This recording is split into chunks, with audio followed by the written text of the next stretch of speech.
Live TV, सच सबसे आगे। दोस्तों, स्वागत है आपका द लाइव टीवी में। मैं अब्बास हफीज़ हूँ। मन बहुत विचलित है, बहुत परेशान है और समझ नहीं आ रहा आपको कैसे बताऊं। एक ऐसी घटना घटी है हरियाणा के अंदर जिससे अमेरिका तक में भारत की बदनामी है। अमेरिका तक में उस गांव के चर्चे हैं। हरेवली गांव है नाम उस गांव का, जो सोनीपत ज़िले में है। कैसे इस्लामोफोबिया का शिकार उसको गोदी मीडिया ने बनाया, आपका दिल दहल जाएगा वहाँ जो घटना हुई उसको सुनकर।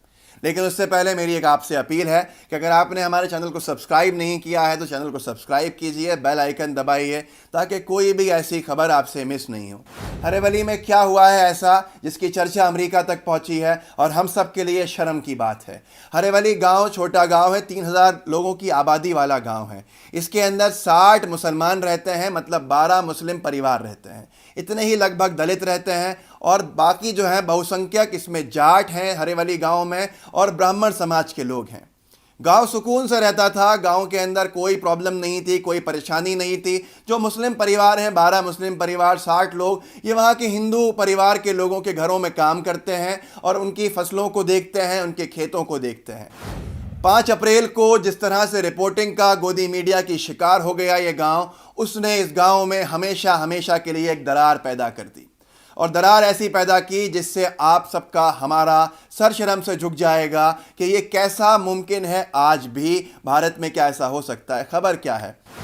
खबर यह है कि गोदी मीडिया की रिपोर्टिंग जो 27-28 मार्च से शुरू हुई तबलीगी जमात को लेकर, दिलशाद नाम का एक लड़का इस गांव का जमात में गया हुआ था। वो वापस जब लौटा इस गांव में 5 अप्रैल को, तो गांव के लोगों ने, जो बहुसंख्यक समाज के थे, उन्होंने जमकर इसको लाठियों से पीटा और मार मार के अधमरा कर दिया कि यही कोरोना फैला रहा है। ये कहकर वो अपने घर पहुंचा, अधमरी हालत में था, यहीं पर बाज नहीं आया। इसके अंदर एक पूरी की पूरी वहाँ के कुछ एंटी सोशल एलिमेंट्स ने शरारत की, अपनी तैयारी कर ली कि कैसे अब बल के दम पे पूरे के पूरे गांव के 60 मुसलमानों को हम हिंदू बनाएंगे। ये इनकी साजिश बनी। और साजिश के चलते जब दिलशाद अधमरी हालत में अपने घर पहुंचा तो गांव के कुछ पुजारियों ने कुछ लड़कों को इन 60 मुस्लिम लोगों के 12 घरों के अंदर भेजा और इनके 12 लोगों को, जो हेड थे घरों के, जो बड़े थे, उनको बुलवाया चौराहे पे। 5 अप्रैल को ही लॉकडाउन के दौरान इनको बुलवाया और बुलवा कर चौराहे के ऊपर बेरहमी से पीटा, गालियां दी, पीटा, बांध के मारा और ये कहा कि वो अब मुसलमान नहीं रहेंगे। उनको उनके घर भेजा, मार पीट कर, गालियां देकर। कैसे मुसलमानों ने पूरे कोरोना फैलाया उनको कहा गया, उनको गालियां इस बात पे दी गई। वो जैसे ही अधमरी हालत में अपने घर गए तो लड़कों को भेजा इनके घरों से 4-4, 5-5 लोग की जोड़ी के अंदर लोगों को मंदिर लाने की, क्योंकि लॉकडाउन, कोरोना का सिलसिला, इकट्ठी भीड़ नहीं हो। वो लड़के गांव के इनके घरों में गए। हाँ, और इस मारपीट के दौरान एक महिला, बूढ़ी महिला को भी मारा गया जो मुसलमान थी, वो ज़मीन पे गिर गई। खैर, वो लोग घर गए, घर जाकर लोगों को लेकर आए, गांव के मंदिर में लेकर आए। हरेवली गांव, सोनीपत ज़िला, दिल्ली के संसद भवन से 40 किलोमीटर की दूरी पे है ये गाँव, कोई अलग किसी कोने में नहीं है। वो लोग लेकर आए 5-5 के झुंड के अंदर, ज़बरदस्ती खींचकर उन मुसलमानों को, गरीबों को, जिनको बेरहमी से पीटा गया था, मंदिर के अंदर माथा टिकवाया गया। 2 बूंदें गौमूत्र की दी गई और उनसे कहा इसको पियो, और इसको पीने के बाद ज़बरदस्ती पिलाया गया और ये कहा कि शुद्धिकरण हो गया तुम्हारा, अब से तुम हिंदू हो, तुम मुसलमान नहीं रहोगे अगर इस गाँव में रहना है। नहीं तो ये सब 60 लोगों को इन्होंने ऐसा करके शुद्धिकरण करके दिखाया और ये कहा कि तुम्हारा जो 5 एकड़ के अंदर कब्रिस्तान है, अब उसको गौशाला के अंदर परिवर्तित किया जाएगा और तुम लोग अब यहाँ के शमशान घाट के अंदर अपने जो भी तुम्हारा मरेगा उसकी लाश को जलाओगे, दफनाओगे नहीं। अगर ऐसे रहना है तो रहोगे इस गांव के अंदर, नहीं तो हम तुम्हें धक्के मार के इस गांव से बाहर निकाल देंगे और आज से तुम हिंदू हो। सोनीपत ज़िला है, आप सब जानते हैं, इतने करीब दिल्ली से है, दिल्ली के संसद भवन से है ये गांव। उसके बाद भी अगर ऐसी घटना घट रही है तो आप सोच सकते हैं कि भारत में कोने कोने में क्या हो रहा होगा। इसका जिम्मेदार कौन है? इसका जिम्मेदार गोदी मीडिया है। मेरा दिल दुखा हुआ है, इसलिए आपको बहुत तेज़ी से नहीं सुना पा रहा हूँ। आपका भी दिल दुखा हुआ होगा कि कैसे दीपक चौरसिया ने पिछले 1-1.5 महीने से सिर्फ और सिर्फ हिंदू मुस्लिम नफरतों पर चर्चा की है और मुस्लिम समाज के एक बड़े तबके को एक कोरोना का दोषी ठहराया और ये कहते हैं, मुसलमानों को थोड़ी कह रहे हैं, लेकिन जो लोग समझ रहे हैं, जो आप समझाना चाहते हैं वो समझ रहे हैं और वो उसी को समझ के इस तरह के काम कर रहे हैं कि भीड़ तंत्र का हिस्सा बन रहे हैं।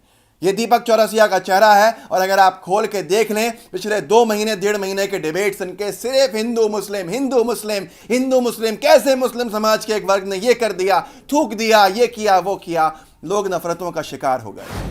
सुधीर चौधरी को आपको मालूम है, सुधीर चौधरी तो एक पूरा का पूरा जिहाद का चार्ट लेके बैठ गए थे, जिसके बाद में उन्होंने ये कहा था कि आखिर क्यों हैं ऐसे लोग, ये क्या कर रहे हैं। और आज सुधीर चौधरी खुद उससे बड़ी मात्रा के अंदर उनके ऑफिस में कोरोना पॉजिटिव पाए गए हैं। और आपको मालूम है सुधीर चौधरी ना शो बंद कर रहा है, ना क्वारंटीन में जा रहा है और ना ही खुद का कोरोना टेस्ट करा रहा है, जबकि लोगों का कहना है कि ये भी कोरोना पॉजिटिव हैं। इसके साथ साथ इनकी नफरत भरी रिपोर्टिंग का ये शिकार हुए।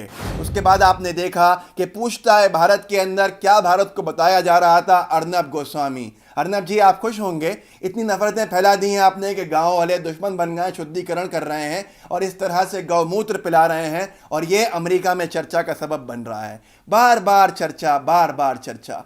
तो आपको मालूम है कि अमीश देवगन जैसे पत्रकारों ने भी अपने पूरे आर पार के डिबेट्स के अंदर सिर्फ और सिर्फ इसी हिंदू मुस्लिम पे चर्चा की। आज उसका परिणाम क्या हुआ? गोदी मीडिया, बधाई हो आपको कि लोग एक दूसरे के दुश्मन बन गए हैं। जो भारत एकता भाईचारे के लिए जाना जाता था, ये हरेवली गांव के लोग पाकिस्तान नहीं गए थे आज़ादी के वक्त। इन्होंने कहा हमारे पुरखों ने कहा हम तो यहीं रहेंगे हिंदुओं के बीच में, हम नहीं जाते पाकिस्तान। इनके पुरखों की आत्मा पे क्या बीत रही होगी, इनके शरीर इनके दिमाग पे क्या बीत रही होगी, जिनको आज इस सब का सामना करना पड़ा। उनकी महिलाओं को पीटा गया। ये हुआ है कि आज अमेरिका में एक काउंसिल चर्चा कर रहा है इस पे, पर गोदी मीडिया से ये रिपोर्टिंग गायब है। स्क्रीन पे देखिए कैसे नफरतों का शिकार हुए एक हमारे हिंदू भाई को सऊदी अरब ने नौकरी से निकाल दिया क्योंकि वो अनभक्त बन गया गोदी मीडिया को देखते देखते। लाखों रुपया साल में कमाने वाला। न्यूजीलैंड का देखिए स्क्रीन के ऊपर कि कैसे एक इज्जतदार पद पे बैठा व्यक्ति अनभक्त बन गया गोदी मीडिया के इस इस्लामोफोबिया फैलाने के कारण और उसको भी वहां से निकाल दिया गया। इसका परिणाम मुस्लिम जो वेंडर्स हैं, जो सब्जी वाले हैं, आप देख सकते हैं उनको मारा पीटा जा रहा है, आधार कार्ड मांगा जा रहा है। एक तरह का विभाजन कर दिया है गोदी मीडिया ने। और ये आरएसएस का आज का नहीं है, शुद्धिकरण, घर वापसी। जब मोदी सरकार आई थी आपने देखा था कितना ज्यादा फैलाया गया था और मीडिया ने जम के दिखाया भी था उसको। और आप देख सकते हैं कैसी कैसी खबरें आरएसएस की धर्मांतरण करने के आरोप में आई थी, जबरदस्ती। ये भी वही है। मैं भी इससे आगे इस पे चर्चा नहीं कर सकता, मेरे अंदर भी हिम्मत इतनी नहीं है, मेरा भी दिल दुखा हुआ है। अगर आपको लगता है ये गलत है तो आवाज़ उठाइए। गोदी मीडिया के पत्रकारों से हाथ जोड़कर अपील है, एक दूसरे के खून का दुश्मन मत बनाइए। मैं मानता हूं चाटुकारिता करनी पड़ती है, मोदी सरकार को अगर बरकरार रखना है तो इस तरह की नफरतें ज़रूरी हैं, क्योंकि ये कोरोना में भी नाकाम हो गए कंट्रोल करने में, इकोनॉमी बचाने में भी नाकाम हो गए, लोगों के रोज़गार बचाने में भी नाकाम हो गए। तब इनसे सवाल नहीं हो तो मीडिया इनकी चाटुकारिता कर रही है। पर क्या कर दिया आपने, अब तो समझो क्या होगा इससे। क्या रोजगार मिल जाएंगे आपके घर में इससे? क्या आपके घर के हालात अच्छे हो जाएंगे? हम भारत में भाईचारे के साथ रहते थे, ऐसे नहीं रहते थे। अगर आपको लगता है कि आवाज़ उठानी चाहिए तो खामोश मत रहिए, कम से कम सोशल मीडिया पे बोलिए, आवाज़ उठाइए। आपको ये वीडियो सही लगा तो इसको शेयर कीजिएगा। जय हिंद, जय भारत।